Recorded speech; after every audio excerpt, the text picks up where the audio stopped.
ਧਰਮ ਜੀਵਨ ਜਾਂਚ ਕਦੋਂ ਅਤੇ ਕਿਵੇਂ ਸੀ, ਇਸ ਸੰਬੰਧੀ ਅਸੀਂ ਚਰਚਾ ਕਰ ਚੁੱਕੇ ਹਾਂ। ਸੁਪਨੇ, ਮੌਤ ਅਤੇ ਕੁਦਰਤੀ ਵਸਤ ਵਰਤਾਰਿਆਂ ਬਾਰੇ ਗਿਆਨ ਨਾ ਹੋਣ ਕਾਰਨ ਮਨੁੱਖ ਨੇ ਆਤਮਾ ਦਾ ਭਰਮ ਸਿਰਜਿਆ, ਜੋ ਕਿ ਵਿਚਾਰਵਾਦੀ ਫਲਸਫੇ ਦਾ ਪਹਿਲਾ ਪੜਾਅ ਸੀ। ਉਸ ਪ੍ਰਾਚੀਨ ਦੌਰ ਦੇ ਲੋਕਾਂ ਲਈ ਰੁੱਖ, ਪਹਾੜ, ਸਮੁੰਦਰ, ਚੰਦ, ਸੂਰਜ ਆਦਿ ਸਭ ਕੁਝ ਆਤਮਾ ਦੇ ਹੀ ਵੱਖੋ ਵੱਖਰੇ ਰੂਪ ਸਨ।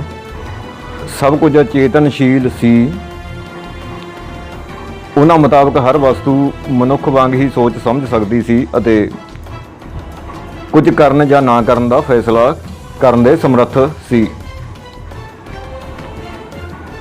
ਉਦਾਹਰਨ ਵਜੋਂ ਕਿ ਪਾਣੀ ਨੂੰ ਜੇਕਰ ਖੁਸ਼ ਕੀਤਾ ਜਾਂਦਾ ਤਦ ਪਾਣੀ ਦੇਵਤਾ ਲੋਕਾਂ ਦੇ ਖੇਤਾਂ ਨੂੰ ਹਰੇ ਭਰੇ ਕਰ ਦਿੰਦਾ ਸੀ, ਪਰ ਜੇਕਰ ਪਾਣੀ ਲੋਕਾਂ ਤੋਂ ਨਿਰਾਸ਼ ਹੋ ਜਾਂਦਾ ਤਦ ਹੜ੍ਹ ਆ ਜਾਂਦਾ ਸੀ ਜਾਂ ਸੋਕਾ ਪੈ ਜਾਂਦਾ ਸੀ। ਅੱਜ ਕੱਲ੍ਹ ਅਜਿਹੇ ਲੋਕੀ ਵੀ ਮਿਲ ਜਾਂਦੇ ਹਨ ਜਿਹੜੇ ਧਰਮ ਸਥਾਨਾਂ ਅਤੇ ਦੇਹਧਾਰੀ ਸਾਧ ਸੰਤਾਂ ਦੇ ਡੇਰਿਆਂ 'ਤੇ ਹੋਣ ਵਾਲੀਆਂ ਠੱਗੀਆਂ, ਚੋਰੀਆਂ, ਕਤਲ, ਬਲਾਤਕਾਰ ਅਤੇ ਹਰ ਤਰ੍ਹਾਂ ਦੇ ਵੱਡੇ ਤੋਂ ਵੱਡੇ ਅਪਰਾਧ ਦੀਆਂ ਖਬਰਾਂ ਸੁਣ ਕੇ ਧਰਮਾਂ ਅਤੇ ਡੇਰਿਆਂ ਦੀਆਂ ਮਨਮਨੌਤਾਂ ਨੂੰ ਬੇਲੋੜਾ ਦੱਸਦੇ ਹੋਏ ਇਹ ਆਖਦੇ ਹਨ ਕਿ ਕਿਧਰੇ ਵੀ ਆਪਣਾ ਸਮਾਂ ਪੈਸਾ ਬਰਬਾਦ ਕਰਨ ਦੀ ਲੋੜ ਨਹੀਂ, ਬਸ ਆਪਣੇ ਘਰ ਬਹਿ ਕੇ ਆਪਣੇ ਮਨ ਵਿੱਚ ਹੀ ਰੱਬ ਦਾ ਨਾਂ ਧਿਆਉਣਾ ਚਾਹੀਦਾ ਹੈ।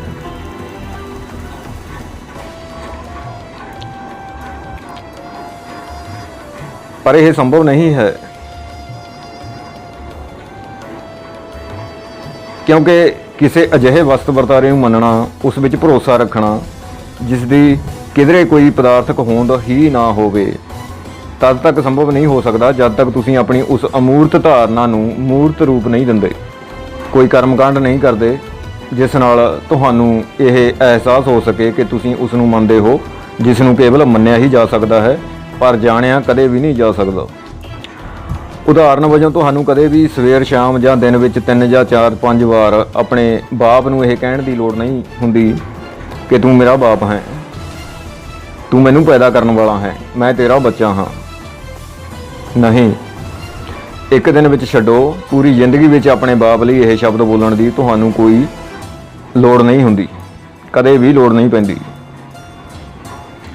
ਕਿ ਤੂੰ ਮੇਰਾ ਬਾਪ ਹੈ, ਕਿ ਮੈਂ ਤੇਰੀ ਔਲਾਦ ਹਾਂ, ਮੈਂ ਤੇਰਾ ਬੱਚਾ ਹਾਂ, ਤੂੰ ਮੈਨੂੰ ਆਪਣੇ ਮਕਾਨ ਦੀ ਛੱਤ ਹੇਠ ਰੱਖ, ਮੈਂ ਨਿਆਣਾ ਹਾਂ ਸੋ ਮੈਨੂੰ ਸਮੱਤ ਬਖਸ਼, ਮੈਨੂੰ ਸੋਹਣੇ ਤੋਂ ਸੋਹਣੇ ਅਤੇ ਮੌਸਮ ਦੇ ਹਿਸਾਬ ਨਾਲ ਗਰਮ ਠੰਡੇ ਕੱਪੜੇ ਪਹਿਨਾ, ਮੈਂ ਬਿਮਾਰ ਹਾਂ ਮੈਨੂੰ ਤੰਦਰੁਸਤ ਕਰ, ਮੇਰੀ ਚੰਗੀ ਸਿਹਤ ਲਈ ਸ਼ੁੱਧ ਅਤੇ ਪੌਸ਼ਟਿਕ ਪਖਾਣੇ ਦਾ ਪ੍ਰਬੰਧ ਕਰ, ਮੈਨੂੰ ਸਕੂਲ ਭੇਜ ਅਤੇ ਮੇਰੀ ਹਰ ਲੋੜ ਪੂਰੀ ਕਰ, ਵਗੈਰਾ ਵਗੈਰਾ। ਪਰ ਹਾਂ, ਜੇਕਰ ਕੋਈ ਇਨਸਾਨ ਔਗਣਾ ਭਰਿਆ ਹੋਵੇ ਅਤੇ ਆਪਣੀਆਂ ਜ਼ਿੰਮੇਵਾਰੀਆਂ ਤੋਂ ਭਗੌੜਾ ਹੋ ਚੁੱਕਿਆ ਹੋਵੇ, ਉਸ ਨੂੰ ਕੋਈ ਔਲਾਦ ਇਹ ਸਭ ਆਪਣੀ ਪੂਰੀ ਜ਼ਿੰਦਗੀ ਵਿੱਚ ਕੇਵਲ 2-4 ਵਾਰ ਆਖ ਸਕਦੀ ਹੈ ਕਿ ਤੂੰ ਮੇਰਾ ਬਾਪ ਹੈ, ਥੋੜ੍ਹੀ ਬਹੁਤ ਸ਼ਰਮ ਕਰ। ਪਰ ਜੇਕਰ 2-4 ਵਾਰ ਕਹਿਣ ਦੇ ਬਾਵਜੂਦ ਵੀ ਉਸ ਨੂੰ ਆਪਣੀਆਂ ਜ਼ਿੰਮੇਵਾਰੀਆਂ ਦਾ ਅਹਿਸਾਸ ਨਹੀਂ ਹੁੰਦਾ, ਤਦ ਔਲਾਦ ਉਸ ਨੂੰ ਬਾਪ ਛੱਡੋ ਕੋਈ ਪਸ਼ੂ ਸਮਝਣ ਤੋਂ ਵੀ ਇਨਕਾਰ ਕਰ ਦਿੰਦੀ ਹੈ। ਪਰ ਕਿਸੇ ਰੱਬ ਨੂੰ ਆਪਣੀ ਹੋਂਦ ਅਤੇ ਉਸ ਨੂੰ ਸਮਰਪਿਤ ਆਪਣੀ ਸੇਵਾ ਭਗਤੀ ਦਾ ਉਸ ਰੱਬ ਨੂੰ ਅਹਿਸਾਸ ਕਰਾਉਣ ਦੇ ਭਰਮ ਵਿੱਚ ਲੋਕੀ ਆਪਣੇ ਆਪ ਨੂੰ ਇਹ ਅਹਿਸਾਸ ਕਰਾਉਣ ਲਈ ਕਰਮਕਾਂਡ ਕਰਦੇ ਹਨ ਕਿ ਉਹ ਕਿਸੇ ਉਸ ਰੱਬ ਨੂੰ ਮੰਨਦੇ ਹਨ ਜਿਹੜਾ ਉਹਨਾਂ ਦੇ ਨਾਲ ਰਹਿੰਦਾ ਹੈ ਅਤੇ ਉਹਨਾਂ ਦੀਆਂ ਮਨੋਕਾਮਨਾਵਾਂ ਪੂਰੀਆਂ ਕਰਨ ਲਈ ਉਹਨਾਂ ਨੂੰ ਹਰ ਸਮੇਂ ਸੁਣਦਾ, ਸਮਝਦਾ ਅਤੇ ਦੇਖਦਾ ਹੈ। ਕੋਈ ਪੌਣ ਜਾਂ ਪਾਣੀ ਦੇਵਤਾ, ਕੋਈ ਪਰਮਾਤਮਾ ਲੋਕਾਂ ਦੀਆਂ ਲੋੜਾਂ ਅਤੇ ਸਮੱਸਿਆਵਾਂ ਨੂੰ ਸੁਣਦਾ, ਸਮਝਦਾ ਹੈ। ਇਸ ਦਾ ਆਪਣੇ ਆਪ ਨੂੰ ਅਹਿਸਾਸ ਕਰਾਉਣ ਲਈ ਪ੍ਰਾਚੀਨ ਮਨੁੱਖ ਨੇ ਜਾਦੂ ਟੂਣੇ ਦਾ ਇਸਤੇਮਾਲ ਕੀਤਾ ਸੀ, ਜਿਸ ਵਿੱਚੋਂ ਧਰਮ ਦੀ ਉਤਪਤੀ ਹੋਈ ਸੀ। ਮੁੱਢਲੀ ਚਰਚਾ ਮੁਤਾਬਕ ਹੁਣ ਜੇਕਰ ਲੋਕ ਕਿਸੇ ਧਰਮ ਸਥਾਨ ਜਾਂ ਕਿਸੇ ਸੰਤ ਮਹੰਤ ਦੇ ਡੇਰੇ ਨਹੀਂ ਜਾਂਦੇ, ਸਗੋਂ ਘਰ ਵਿੱਚ ਹੀ ਆਪਣੇ ਰੱਬ ਨੂੰ ਧਿਆਉਣ ਦਾ ਰਾਹ ਚੁਣਦੇ ਹਨ, ਤਦ ਛੇਤੀ ਹੀ ਉਹ ਆਪਣੇ ਘਰ ਵਿੱਚ ਆਪਣੇ ਰੱਬ ਦੀ ਪ੍ਰਤੀਕ ਕੋਈ ਵਸਤੂ ਆਪਣੇ ਘਰ ਵਿੱਚ ਰੱਖਣ ਲੱਗਣਗੇ। ਇਹ ਵਸਤੂ ਉਹਨਾਂ ਦੇ ਰੱਬ ਦੀ ਤਸਵੀਰ ਹੋ ਸਕਦੀ ਹੈ ਜਾਂ ਕੋਈ ਕਿਤਾਬ। ਇਸ ਤੋਂ ਬਾਅਦ ਆਪਣੇ ਮਕਾਨ ਵਿੱਚ ਹੀ ਉਹ ਥੋੜ੍ਹੀ ਜਿਹੀ ਥਾਂ ਆਪਣੇ ਰੱਬ ਲਈ ਰਾਖਵੀਂ ਕਰ ਦੇਣਗੇ। ਫਿਰ ਕਦੇ ਉੱਥੇ ਛੋਟਾ ਜਿਹਾ ਮੰਦਿਰ ਬਣੇਗਾ, ਫਿਰ ਛੋਟੇ ਤੋਂ ਵੱਡਾ ਮੰਦਿਰ ਬਣੇਗਾ ਅਤੇ ਆਖਰ ਗੁਆਂਢੀ ਉਹਨਾਂ ਦੇ ਰੱਬ ਨੂੰ ਮੱਥਾ ਟੇਕਣ ਜਾਂ ਦਰਸ਼ਨਾਂ ਨੂੰ ਆਉਣ ਲੱਗਣਗੇ ਅਤੇ ਆਖਰਕਾਰ ਉਹਨਾਂ ਲੋਕਾਂ ਦੇ ਘਰ ਵਿੱਚ ਹੀ ਮੰਦਿਰ, ਮੂਰਤੀ ਜਾਂ ਪਾਠ ਪੂਜਾ ਦਾ ਸਥਾਨ ਬਣ ਜਾਵੇਗਾ ਅਤੇ ਉੱਥੇ ਸ਼ਰਧਾਲੂ ਦੂਰੋਂ ਦੂਰੋਂ ਆਉਣਾ ਸ਼ੁਰੂ ਕਰ ਦੇਣਗੇ। ਵਿਚਾਰਵਾਦ ਆਪਣੇ ਅਗਲੇ ਪੜਾਅ ਵਿੱਚ ਮਹਾਯਾਨ ਬੋਧੀ ਨਾਗਾਰਜੁਨ ਦੇ ਸ਼ੂਨਯਵਾਦ ਦੇ ਰੂਪ ਵਿੱਚ ਨਜ਼ਰ ਆਉਣ ਲੱਗਿਆ। ਸ਼ੂਨਯਵਾਦ ਤੋਂ ਭਾਵ ਕੁਝ ਵੀ ਨਾ ਹੋਣਾ ਜਾਂ ਖਾਲੀਪਣ ਹੈ। ਇਸ ਦਾ ਇਹ ਅਰਥ ਵੀ ਲਿਆ ਜਾ ਸਕਦਾ ਹੈ ਕਿ ਸ਼ੂਨਯਵਾਦ ਕਿਸੇ ਵੀ ਤਰ੍ਹਾਂ ਦੇ ਵਿਕਾਸ, ਉਸ ਦੇ ਪ੍ਰਗਟਾਵੇ, ਵੰਨ-ਸੁਵੰਨਤਾ ਅਤੇ ਵਿਭਿੰਨਤਾ ਤੋਂ ਰਹਿਤ ਹੈ। ਸ਼ੂਨਯਵਾਦ ਤੋਂ ਬਾਅਦ ਵਿਗਿਆਨਵਾਦੀਆਂ ਅਤੇ ਸ਼ੰਕਰਾਚਾਰੀਆ ਦਾ ਮਾਇਆਵਾਦ ਸਾਹਮਣੇ ਆਉਂਦਾ ਹੈ। ਇਸ ਅਨੁਸਾਰ ਪਦਾਰਥਕ ਸੰਸਾਰ ਵਿੱਚ ਜੋ ਕੁਝ ਵੀ ਆਪਣੀ ਹੋਂਦ ਰੱਖਦਾ ਹੈ ਉਹ ਸਭ ਕੁਝ ਮਾਇਆ ਹੈ, ਮਨੁੱਖੀ ਭਰਮ ਭੁਲੇਖਾ ਹੈ, ਸਿਰਫ ਧੋਖਾ ਹੈ। ਮਨੁੱਖ ਨੂੰ ਇਸ ਮਾਇਆਵਾਦ ਤੋਂ ਮੁਕਤੀ ਤਦ ਹੀ ਮਿਲ ਸਕਦੀ ਹੈ ਜਦ ਉਸ ਦੀ ਆਤਮਾ ਪਰਮਾਤਮਾ ਵਿੱਚ ਮਿਲ ਜਾਵੇ।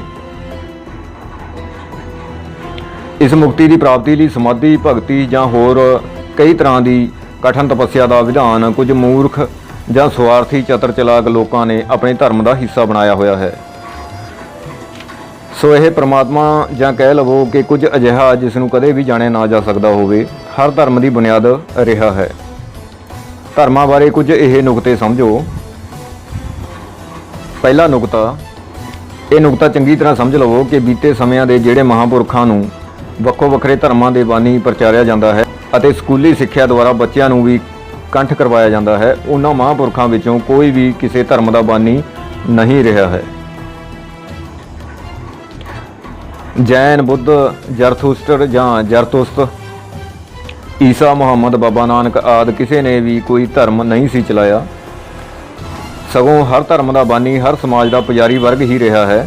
ਧਰਮ ਦੀ ਜਾਂ ਨਿਤ ਨਵੇਂ ਧਰਮ ਦੀ ਉਤਪਤੀ ਪੁਜਾਰੀ ਵਰਗ ਦੀ ਹੀ ਲੋੜ ਰਹੀ ਹੈ ਤਾਂ ਜੋ ਇਹ ਵਿਹਲੜ ਲੋਕ ਬਿਨਾਂ ਕਿਸੇ ਮਿਹਨਤ ਮਸ਼ੱਕਤ ਦੇ ਆਪਣੇ ਰੋਜ਼ਾਨਾ ਜੀਵਨ ਦੀਆਂ ਲੋੜਾਂ ਅਤੇ ਸ਼ੌਕ ਸੁਪਨੇ ਪੂਰੇ ਕਰ ਸਕਣ। ਇੱਕ ਉਦਾਹਰਨ ਨਾਲ ਇਸ ਨੁਕਤੇ ਨੂੰ ਸਮਝੋ ਕਿ ਜੈਨ ਧਰਮ ਦੇ ਬਾਨੀ ਪ੍ਰਚਾਰੇ ਜਾਂਦੇ ਮਹਾਵੀਰ ਅਤੇ ਬੁੱਧ ਧਰਮ ਦੇ ਬਾਨੀ ਪ੍ਰਚਾਰੇ ਜਾਂਦੇ ਗੌਤਮ ਬੁੱਧ ਕਿਸੇ ਆਤਮਾ ਪਰਮਾਤਮਾ ਨੂੰ ਨਹੀਂ ਸਨ ਮੰਨਦੇ, ਪਰ ਜਿਹੜੇ ਪੁਜਾਰੀ ਵਰਗ ਨੇ ਜੈਨ ਅਤੇ ਬੁੱਧ ਧਰਮ ਦੀ ਸਥਾਪਨਾ ਕੀਤੀ, ਉਹਨਾਂ ਨੇ ਜੈਨ ਅਤੇ ਬੁੱਧ ਨੂੰ ਹੀ ਭਗਵਾਨ ਪਰਮਾਤਮਾ ਬਣਾ ਦਿੱਤਾ ਅਤੇ ਆਤਮਾ ਪਰਮਾਤਮਾ ਦੀ ਮਨ ਮਨੌਤ ਸ਼ੁਰੂ ਕਰ ਦਿੱਤੀ। ਜਿਹੜੇ ਮਹਾਂਪੁਰਖਾਂ ਨੂੰ ਵੱਖੋ ਵੱਖਰੇ ਧਰਮਾਂ ਦੇ ਬਾਨੀ ਪ੍ਰਚਾਰਿਆ ਜਾਂਦਾ ਹੈ, ਇਹ ਸੁਣਨਾ ਹੈਰਾਨੀਜਨਕ ਹੈ ਕਿ ਉਹਨਾਂ ਨੇ ਕਿਸੇ ਧਰਮ ਦੀ ਸਥਾਪਨਾ ਨਹੀਂ ਕੀਤੀ ਸੀ। ਠੀਕ ਉਸ ਤਰ੍ਹਾਂ ਹੀ ਇਹ ਸੁਣ ਕੇ ਵੀ ਹੈਰਾਨੀ ਦੀ ਕੋਈ ਹੱਦ ਨਹੀਂ ਰਹਿੰਦੀ ਕਿ ਕਿਸੇ ਅਜਿਹੇ ਮਹਾਮਾਨਵ ਦੇ ਨਾਂ ਉੱਤੇ ਵੀ ਕੋਈ ਧਰਮ ਚਲਾਇਆ ਗਿਆ ਸੀ ਜਿਸ ਦੀ ਵਿਚਾਰਧਾਰਾ ਅਤੇ ਧਾਰਮਿਕ ਵਿਚਾਰਧਾਰਾ ਵਿੱਚ ਅਜਿਹਾ ਫਰਕ ਸੀ ਜੋ ਅੱਗ ਅਤੇ ਪਾਣੀ ਦਾ, ਰੌਸ਼ਨੀ ਅਤੇ ਹਨੇਰ ਦਾ ਹੁੰਦਾ ਹੈ। ਜੇਮਜ਼ ਜੋਨਜ਼ ਨਾਂ ਦੇ ਇੱਕ ਸ਼ਖਸ ਨੇ ਇੱਕ ਮਾਰਕਸਵਾਦੀ ਧਰਮ ਦੀ ਸਥਾਪਨਾ ਕਰ ਦਿੱਤੀ ਸੀ। ਉਹ ਮਾਰਕਸਵਾਦੀ ਵਿਚਾਰਾਂ ਦਾ ਪ੍ਰਚਾਰ ਕਰਦਾ ਸੀ ਅਤੇ ਉਸ ਬਾਰੇ ਇਹ ਵੀ ਮੰਨਿਆ ਜਾਂਦਾ ਸੀ ਕਿ ਉਹ ਕੈਂਸਰ ਦੇ ਰੋਗਾਂ ਤੋਂ ਲੋਕਾਂ ਨੂੰ ਮੁਕਤ ਕਰ ਦਿੰਦਾ ਹੈ। ਉਸ ਦੀ ਅਗਵਾਈ ਹੇਠ 1200 ਲੋਕ ਸਨ, ਪਰ 21 ਨਵੰਬਰ 1978 ਨੂੰ ਦੱਖਣੀ ਅਮਰੀਕਾ ਦੇ ਜੰਗਲ ਵਿੱਚ 917 ਲਾਸ਼ਾਂ ਮਿਲੀਆਂ, ਜਿਨ੍ਹਾਂ ਵਿੱਚ ਮਾਰਕਸਵਾਦੀ ਧਰਮ ਦਾ ਬਾਨੀ ਜੇਮਜ਼ ਜੋਨਜ਼ ਵੀ ਆਪਣੀ ਪਤਨੀ ਅਤੇ ਆਪਣੇ ਬੱਚਿਆਂ ਸਮੇਤ ਸ਼ਾਮਲ ਸੀ। ਇਹ ਸਭ ਕਿਵੇਂ ਵਾਪਰਿਆ, ਰਹੱਸੀ ਬਣ ਕੇ ਰਹਿ ਗਿਆ ਹੈ। ਧਰਮਾਂ ਬਾਰੇ ਦੂਜਾ ਨੁਕਤਾ ਸਮਝੋ। ਕੋਈ ਵੀ ਧਰਮ ਪੁਸਤਕ ਜਾਂ ਕੋਈ ਵੀ ਉਹ ਮਹਾਂਪੁਰਖ ਜਿਸ ਨੂੰ ਕਿਸੇ ਧਰਮ ਦਾ ਬਾਨੀ ਪ੍ਰਚਾਰਿਆ ਜਾ ਰਿਹਾ ਹੋਵੇ, ਕਿਸੇ ਆਤਮਾ ਪਰਮਾਤਮਾ ਦੁਆਰਾ ਆਸਮਾਨ ਤੋਂ ਧਰਤੀ ਉੱਤੇ ਭੇਜਿਆ ਹੋਇਆ ਨਹੀਂ, ਸਗੋਂ ਇਹ ਸਭ ਸਮੇਂ-ਸਮੇਂ ਦੀਆਂ ਸਮਾਜਿਕ ਪਦਾਰਥਕ ਹਾਲਤਾਂ ਵਿੱਚੋਂ ਹੀ ਪੈਦਾ ਹੁੰਦਾ ਰਿਹਾ ਹੈ। ਤੀਜਾ ਨੁਕਤਾ ਸਮਝੋ। ਕਿਸੇ ਵੀ ਧਰਮ ਦੇ ਬਾਨੀ ਪ੍ਰਚਾਰੇ ਜਾਂਦੇ ਕਿਸੇ ਮਹਾਂਪੁਰਖ ਦੁਆਰਾ ਆਪਣੇ ਜੀਵਨ ਵਿੱਚ ਕੀਤੀਆਂ ਵੱਡੀਆਂ ਹੈਰਾਨੀਜਨਕ ਅਤੇ ਅਭੁੱਲ ਸਰਗਰਮੀਆਂ ਦਾ ਜਿਹੜਾ ਜ਼ਿਕਰ ਸੰਬੰਧਿਤ ਧਰਮ ਦੀਆਂ ਪੁਸਤਕਾਂ ਵਿੱਚ ਕੀਤਾ ਹੁੰਦਾ ਹੈ, ਉਹਨਾਂ ਦਾ ਜ਼ਿਕਰ ਕਦੇ ਵੀ ਉਸ ਧਰਮ ਨਾਲ ਗੈਰ ਸੰਬੰਧਿਤ ਸਮਕਾਲੀ ਲਿਖਤਾਂ ਵਿੱਚੋਂ ਨਹੀਂ ਲੱਭਿਆ ਜਾ ਸਕਦਾ। ਇੱਥੋਂ ਤੱਕ ਕਿ ਜੇਕਰ ਸਮਕਾਲੀ ਲਿਖਤਾਂ ਦੇ ਪੱਖ ਤੋਂ ਦੇਖਿਆ ਜਾਵੇ ਤਾਂ ਕਿਸੇ ਧਰਮ ਦੇ ਬਾਨੀ ਪ੍ਰਚਾਰੇ ਜਾ ਰਹੇ ਮਹਾਂਪੁਰਖ ਨੂੰ ਇਤਿਹਾਸਕ ਪਾਤਰ ਮੰਨਣਾ ਵੀ ਸੰਭਵ ਨਹੀਂ ਰਹਿ ਜਾਂਦਾ। ਚੌਥਾ ਨੁਕਤਾ ਸਮਝੋ। ਧਰਮ ਪ੍ਰਾਚੀਨ ਦੌਰ ਵਿੱਚ ਲੋਕਾਂ ਦੀ ਜੀਵਨ ਜਾਂਚ ਦੇ ਰੂਪ ਵਿੱਚ ਉੱਭਰਿਆ, ਫਿਰ ਬਦਲਦੀਆਂ ਸਮਾਜਿਕ ਹਾਲਤਾਂ ਅਨੁਸਾਰ ਨਵਾਂ ਧਰਮ ਆਪਣੇ ਤੋਂ ਪਹਿਲੇ ਧਰਮ ਦੀ ਹੀ ਕੁੱਖੋਂ ਪੈਦਾ ਹੁੰਦਾ ਰਿਹਾ ਹੈ ਅਤੇ ਬਾਕੀ ਧਰਮਾਂ ਤੋਂ ਵੀ ਪ੍ਰਭਾਵਿਤ ਰਿਹਾ ਹੈ। ਸਿੱਖ ਧਰਮ ਦੇ ਗੁਰੂ ਗ੍ਰੰਥ ਸਾਹਿਬ ਵਿੱਚ 8345 ਵਾਰ ਹਰੀ ਜਾਂ ਵਿਸ਼ਨੂੰ ਦਾ ਨਾਂ ਆਉਂਦਾ ਹੈ। 2533 ਵਾਰ ਰਾਮ, 745 ਵਾਰ ਗੋਬਿੰਦ, 491 ਵਾਰ ਗੋਪਾਲ, 216 ਵਾਰ ਠਾਕੁਰ ਅਤੇ 85 ਵਾਰ ਨਰਾਇਣ ਦਾ ਨਾਂ ਆਉਂਦਾ ਹੈ। ਪਰ ਹਿੰਦੂ ਧਰਮ ਨਾਲੋਂ ਹਰ ਤਰ੍ਹਾਂ ਦਾ ਸੰਬੰਧ ਤੋੜਨ ਲਈ ਸਿੱਖਾਂ ਨੇ ਹਮ ਹਿੰਦੂ ਨਹੀਂ ਦਾ ਅੰਦੋਲਨ ਵੀ ਚਲਾਇਆ, ਕਿਉਂਕਿ ਹਰ ਧਰਮ ਕਿਸੇ ਦੂਜੇ ਧਰਮ ਦਾ ਬਾਪ ਅਖਵਾਉਣਾ ਪਸੰਦ ਕਰਦਾ ਹੈ, ਪਰ ਔਲਾਦ ਅਖਵਾਉਣਾ ਕਦੇ ਨਹੀਂ। ਦੂਜੇ ਸ਼ਬਦਾਂ ਵਿੱਚ ਇਹ ਕਿ ਹਰ ਧਰਮ ਦੇ ਪੁਜਾਰੀ ਜਾਂ ਠੇਕੇਦਾਰ ਆਪਣੇ ਧਰਮ ਨੂੰ ਦੂਜੇ ਧਰਮਾਂ ਨਾਲੋਂ ਵਿਲੱਖਣ ਅਤੇ ਬਿਹਤਰ ਹੀ ਪ੍ਰਚਾਰਦੇ ਹਨ, ਤਾਂ ਕਿ ਇਹਨਾਂ ਦੇ ਬਾੜੇ ਦੀਆਂ ਭੇਡਾਂ ਨੂੰ ਕੋਈ ਦੂਜਾ ਆ ਜਿਹੜੀ ਆਪਣੀਆਂ ਭੇਡਾਂ ਵਿੱਚ ਸ਼ਾਮਲ ਨਾ ਕਰ ਸਕੇ। ਧਰਮਾਂ ਬਾਰੇ ਪੰਜਵਾਂ ਨੁਕਤਾ ਸਮਝੋ। ਧਰਮਾਂ ਦਾ ਕਦੇ ਨਾ ਖਤਮ ਹੋਣ ਵਾਲਾ ਆਪਸੀ ਕਾਟੋ ਕਲੇਸ਼ ਜਾਰੀ ਹੀ ਸੀ ਕਿ ਵਿਗਿਆਨਕ ਯੁੱਗ ਨੇ ਸਾਰੇ ਹੀ ਧਰਮਾਂ ਲਈ ਮੌਤ ਦੀ ਘੰਟੀ ਖੜਕਾ ਦਿੱਤੀ। ਕਾਪਰਨਿਕਸ, ਬਰੂਨੋ, ਗੈਲੀਲੀਓ, ਜੀਵ ਵਿਗਿਆਨ ਦੇ ਪਿਤਾਮਾ ਚਾਰਲਸ ਡਾਰਵਨ, ਸਮਾਜ ਵਿਗਿਆਨ ਦੇ ਪਿਤਾਮਾ ਕਾਰਲ ਮਾਰਕਸ ਅਤੇ ਮਨੋਵਿਗਿਆਨ ਦੇ ਪਿਤਾਮਾ ਸਿਗਮੰਡ ਫਰਾਇਡ ਆਦਿ ਅਨੇਕਾਂ ਹੀ ਵਿਗਿਆਨੀਆਂ ਤੇ ਇਨਕਲਾਬੀਆਂ ਨੇ ਧਰਮਾਂ ਦੇ ਠੇਕੇਦਾਰਾਂ ਅਤੇ ਪੁਜਾਰੀਆਂ ਨੂੰ ਆਪਣੀ ਉਲਟੀ ਗਿਣਤੀ ਸ਼ੁਰੂ ਕਰਨ ਲਈ ਮਜਬੂਰ ਕਰ ਦਿੱਤਾ। ਅੱਜ ਹਰ ਧਰਮ ਆਪਣੇ ਆਪ ਨੂੰ ਨਾ ਕੇਵਲ ਵਿਗਿਆਨ ਦੇ ਹਾਣ ਦਾ ਪ੍ਰਚਾਰਨ ਲਈ ਜੂਝ ਰਿਹਾ ਹੈ, ਸਗੋਂ ਵਿਗਿਆਨ ਦੀਆਂ ਪ੍ਰਾਪਤੀਆਂ ਨੂੰ ਆਪਣੀਆਂ ਧਰਮ ਪੁਸਤਕਾਂ ਵਿੱਚ ਆਪਣੇ ਧਰਮ ਗੁਰੂਆਂ ਦੁਆਰਾ ਸੈਂਕੜੇ ਹਜ਼ਾਰਾਂ ਸਾਲ ਪਹਿਲਾਂ ਦਰਜ ਕੀਤੀਆਂ ਹੋਈਆਂ ਦੱਸ ਰਿਹਾ ਹੈ। ਅਜੋਕੇ ਸਮੇਂ ਸਭ ਧਰਮ ਪਰ ਆਧੁਨਿਕ ਹੋਣ ਕਰਕੇ ਸਿੱਖ ਧਰਮ ਉਹਨਾਂ ਲੋਕਾਂ ਵਿੱਚ ਵਿਗਿਆਨਕ ਧਰਮ ਹੋਣ ਦਾ ਭਰੋਸਾ ਪੈਦਾ ਕਰ ਰਿਹਾ ਹੈ ਜਿਹੜੇ ਵਿਗਿਆਨਕ ਸੂਝ ਤੋਂ ਵਾਂਝੇ ਹਨ। ਆਪੋ ਆਪਣੇ ਮੁੱਢਲੇ ਦੌਰ ਵਿੱਚ ਧਰਮ ਪੁਸਤਕਾਂ ਵਿੱਚ ਜੋ ਵੀ ਗੈਰ ਵਿਗਿਆਨਕ ਅਤੇ ਅਸੱਭਿਅਕ ਵਿਚਾਰ ਰਹੇ ਹੋਣ, ਪਰ ਅਜੋਕੇ ਸਮੇਂ ਹਰ ਧਾਰਮਿਕ ਵਿਦਵਾਨ ਆਪਣੀ ਧਰਮ ਪੁਸਤਕ ਦੀ ਵਿਆਖਿਆ ਵਿਗਿਆਨਕ ਢੰਗ ਨਾਲ ਕਰਨ ਲਈ ਮਜਬੂਰ ਹੈ। ਉਸ ਦੀ ਪੂਰੀ ਕੋਸ਼ਿਸ਼ ਹੁੰਦੀ ਹੈ ਕਿ ਉਸ ਦੇ ਧਰਮ ਦੀ ਪੁਸਤਕ ਵਿੱਚ ਜਿਹੜੇ ਵਿਚਾਰ ਅਜੋਕੇ ਸਮਾਜ ਵਿੱਚ ਲਾਗੂ ਨਹੀਂ ਹੁੰਦੇ, ਉਹਨਾਂ ਨੂੰ ਨਜ਼ਰਅੰਦਾਜ਼ ਕਰਕੇ ਲੋਕਾਂ ਤੋਂ ਛੁਪਾਇਆ ਜਾਵੇ, ਜਾਂ ਫਿਰ ਉਹਨਾਂ ਦੀ ਧਰਮ ਪੁਸਤਕ ਵਿੱਚ ਅਜਿਹੇ ਵਿਚਾਰ ਦਰਜ ਕਰਨ ਦਾ ਦੋਸ਼ ਉਹਨਾਂ ਲੋਕਾਂ ਉੱਤੇ ਲਾਇਆ ਜਾਵੇ ਜਿਹੜੇ ਉਹਨਾਂ ਦੇ ਧਾਰਮਿਕ ਵਿਰੋਧੀ ਹੁੰਦੇ ਹਨ। ਅਧਿਆਤਮਵਾਦੀ ਲੋਕਾਂ ਦਾ ਵਿਗਿਆਨ ਉੱਤੇ ਆਪਣਾ ਗਲਬਾ ਪਾਉਣ ਦਾ ਸਭ ਤੋਂ ਖਤਰਨਾਕ ਅਤੇ ਪ੍ਰਭਾਵਸ਼ਾਲੀ ਕਦਮ ਉਹਨਾਂ ਦੁਆਰਾ ਇਹ ਪ੍ਰਚਾਰਨਾ ਹੈ ਕਿ ਬ੍ਰਹਿਮੰਡ ਦੀ ਉਤਪਤੀ ਬਿਗ ਬੈਂਗ ਤੋਂ ਹੋਈ ਹੈ। ਕੋਈ ਸ਼ੱਕ ਨਹੀਂ ਕਿ ਇਸ ਨਾਲ ਅਧਿਆਤਮਵਾਦ ਨੂੰ ਵਿਗਿਆਨ ਦੀ ਪਰਿਭਾਸ਼ਾ ਆਪਣੇ ਅਨੁਕੂਲ ਢਾਲਣ ਵਿੱਚ ਸਫਲਤਾ ਮਿਲੀ ਹੈ, ਕਿਉਂਕਿ ਨਾਮੀ ਤਰਕਸ਼ੀਲ ਲੋਕ ਵੀ ਬ੍ਰਹਿਮੰਡ ਦੀ ਬਿਗ ਬੈਂਗ ਥਿਊਰੀ ਦੇ ਪ੍ਰਚਾਰਕ ਹੋ ਨਿਬੜੇ ਹਨ। ਪਰ ਚੇਤਨਸ਼ੀਲ ਅਤੇ ਜਾਗਰੂਕ ਲੋਕ ਦੋ ਨੁਕਤਿਆਂ ਤੋਂ ਭਲੀ ਭਾਂਤ ਜਾਣੂ ਹਨ ਕਿ ਸਮਾਂ, ਪੁਲਾੜ ਅਤੇ ਪਦਾਰਥ ਨਾ ਕਦੇ ਪੈਦਾ ਹੁੰਦਾ ਹੈ ਅਤੇ ਨਾ ਹੀ ਕਦੇ ਮਰਦਾ ਹੈ। ਦੂਜਾ ਨੁਕਤਾ ਇਹ ਕਿ ਸਮਾਂ ਹਮੇਸ਼ਾ ਅਤੀਤ ਤੋਂ ਭਵਿੱਖ ਵੱਲ ਹੀ ਜਾਂਦਾ ਹੈ, ਕਦੇ ਭਵਿੱਖ ਤੋਂ ਅਤੀਤ ਵੱਲ ਨਹੀਂ ਮੁੜ ਸਕਦਾ। ਸੰਬੰਧਿਤ ਵਿਸ਼ੇ ਦੀ ਚਰਚਾ ਨੂੰ ਅੱਗੇ ਵਧਾਉਂਦੇ ਹੋਏ ਜ਼ਿਕਰ ਕਰੀਏ ਕਿ ਧਾਰਮਿਕ ਸਿੱਖਿਆ ਦਾ ਵਿਦਿਅਕ ਸੰਸਥਾਵਾਂ ਭਾਵ ਸਕੂਲਾਂ ਨਾਲ ਕੋਈ ਸੰਬੰਧ ਨਹੀਂ ਬਣਦਾ, ਸਗੋਂ ਸਕੂਲੀ ਸਿੱਖਿਆ ਦਾ ਕਾਰਜ ਸਮਾਜ ਦੀ ਹਰ ਨਵੀਂ ਪੀੜ੍ਹੀ ਨੂੰ ਧਾਰਮਿਕ ਸਿੱਖਿਆ ਤੋਂ ਮਿਲੀ ਮਾਨਸਿਕ ਖੜੋਤ ਵਿੱਚੋਂ ਕੱਢ ਕੇ ਆਪਣਾ ਉਸਾਰੂ ਭਵਿੱਖ ਸਿਰਜਣ ਦੇ ਰਾਹ ਪਾਉਣਾ ਹੀ ਹੁੰਦਾ ਹੈ। ਪਰ ਜਮਾਤੀ ਜਾਂ ਅਜੋਕੇ ਸਰਮਾਏਦਾਰਾ ਸਮਾਜ ਵਿੱਚ ਅਜਿਹਾ ਨਹੀਂ ਹੋ ਰਿਹਾ। ਇੱਥੇ ਵਿਦਿਆਰਥੀਆਂ ਦੇ ਸਕੂਲੀ ਸਿਲੇਬਸ ਵਿੱਚ ਧਾਰਮਿਕ ਸਿੱਖਿਆ ਹੀ ਭਾਰੂ ਹੈ। ਬੱਚਿਆਂ ਨੂੰ ਬਿਹਤਰ ਭਵਿੱਖ ਸਿਰਜਣ ਲਈ ਉਹਨਾਂ ਨੂੰ ਸੋਚਣ ਅਤੇ ਕੁਝ ਕਰਨ ਦੇ ਰਾਹ ਪਾਉਣ ਦੀ ਥਾਂ ਹਰ ਰੋਜ਼ ਪੜ੍ਹਾਈ ਸ਼ੁਰੂ ਕਰਵਾਉਣ ਤੋਂ ਪਹਿਲਾਂ ਕਤਾਰਾਂ ਵਿੱਚ ਖੜਾ ਕਰਕੇ ਉਸ ਧਰਮ ਦੀ ਪ੍ਰਾਰਥਨਾ ਕਰਵਾਈ ਜਾਂਦੀ ਹੈ ਜੋ ਸਮਾਜ ਵਿੱਚ ਬਹੁ ਗਿਣਤੀ ਦਾ ਹੋਵੇ ਅਤੇ ਉਸ ਧਰਮ ਨੂੰ ਰਾਜਸੀ ਜਮਾਤ ਦੀ ਸਰਪ੍ਰਸਤੀ ਹਾਸਲ ਹੋਵੇ। ਇਸ ਤਰ੍ਹਾਂ ਬੱਚਿਆਂ ਨੂੰ ਜ਼ਮੀਨੀ ਹਕੀਕਤਾਂ ਤੋਂ ਭਟਕਾਉਣ ਦਾ ਪੂਰਾ ਯਤਨ ਕੀਤਾ ਜਾਂਦਾ ਹੈ ਤਾਂ ਜੋ ਉਹ ਵੱਡੇ ਹੋ ਕੇ ਆਪਣੀ ਗਰੀਬੀ, ਬੇਵਸੀ ਅਤੇ ਕਿਸੇ ਵੀ ਤਰ੍ਹਾਂ ਦੀ ਸਮੱਸਿਆ ਦੀ ਜ਼ਿੰਮੇਵਾਰ ਦੇਸ਼ ਦੀ ਰਾਜਸੀ ਅਤੇ ਕਿਸੇ ਪਰਜੀਵੀ ਜਮਾਤ ਨੂੰ ਨਾ ਸਮਝਣ, ਸਗੋਂ ਲੁੱਟ ਬੇਇਨਸਾਫੀ ਦਾ ਸ਼ਿਕਾਰ ਲੋਕ ਕਿਸਮਤਵਾਦੀ ਹੋ ਜਾਣ।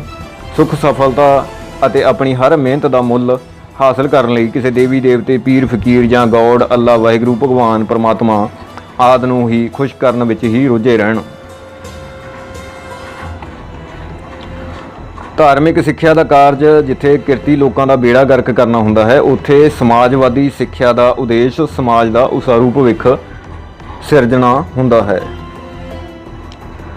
ਪਰਜੀਵੀ ਜਮਾਤ ਦੇ ਰਾਜਸੀ ਧੜੇ ਵੱਲੋਂ ਸਕੂਲੀ ਸਿਲੇਬਸ ਵਿੱਚ ਭਗਵਤ ਗੀਤਾ ਨੂੰ ਲਾਜ਼ਮੀ ਵਿਸ਼ਾ ਬਣਾਉਣ ਦੇ ਉਪਰਾਲੇ ਕੀਤੇ ਜਾ ਰਹੇ ਹਨ। ਗੀਤਾ ਕਿਸੇ ਵੀ ਪੱਖ ਤੋਂ ਅਜੋਕੇ ਸਮਾਜ ਲਈ ਢੁਕਵੀਂ ਅਤੇ ਲੋੜੀਂਦੀ ਰਚਨਾ ਨਹੀਂ ਹੈ, ਪਰ ਸਮਾਜ ਨੂੰ ਘਸੀਟ ਕੇ ਪਿਛੋਕੜ ਦੇ ਢੱਠੇ ਖੂਹ ਵਿੱਚ ਸੁੱਟਣ ਲਈ ਉਪਯੋਗੀ ਜ਼ਰੂਰ ਹੈ। ਅਸੀਂ ਗੀਤਾ ਉੱਤੇ ਵਿਸਥਾਰਿਤ ਚਰਚਾ ਨਹੀਂ ਕਰਾਂਗੇ, ਪਰ ਇਸ ਦਾ ਸਾਰ ਤੱਤ ਬਸ ਇਹ ਹੈ ਕਿ ਅਰਜਨ ਨਿੱਜੀ ਸੁੱਖ ਸਹੂਲਤਾਂ ਹਥਿਆਉਣ ਲਈ ਆਪਣੇ ਚਾਚੇ ਤਾਏ ਜਾਂ ਭਰਾਵਾਂ ਦਾ ਕਤਲੇਆਮ ਕਰਕੇ ਉਹਨਾਂ ਦੀਆਂ ਔਰਤਾਂ ਨੂੰ ਉਜਾੜਨਾ ਨਹੀਂ ਸੀ ਚਾਹੁੰਦਾ, ਜਦ ਕਿ ਕ੍ਰਿਸ਼ਨ ਉਸ ਨੂੰ ਅਜਿਹਾ ਕਰਨ ਲਈ ਹੱਲਾਸ਼ੇਰੀ ਦੇ ਰਿਹਾ ਸੀ। ਗੀਤਾ ਦੀ ਇਹ ਸਿੱਖਿਆ ਬਹੁਤ ਪ੍ਰਚਾਰੀ ਪਸਾਰੀ ਜਾਂਦੀ ਹੈ ਕਿ ਕਰਮ ਕਰੋ ਪਰ ਫਲ ਦੀ ਇੱਛਾ ਨਾ ਰੱਖੋ। ਇਹ ਸਿੱਖਿਆ ਕਿਰਤੀ ਲੋਕਾਂ ਦੇ ਵਿਰੁੱਧ ਉਹਨਾਂ ਵਿਹਲੜ ਲੋਕਾਂ ਦੇ ਹੀ ਹਿੱਤ ਵਿੱਚ ਭੁਗਤਦੀ ਹੈ ਜਿਹੜੇ ਆਪਣਾ ਜੀਵਨ ਬਿਹਤਰ ਤੋਂ ਬਿਹਤਰ ਬਣਾਉਣ ਲਈ ਵੱਧ ਤੋਂ ਵੱਧ ਕਿਰਤੀ ਲੋਕਾਂ ਨੂੰ ਆਪਣੇ ਅਧੀਨ ਰੱਖਦੇ ਹਨ।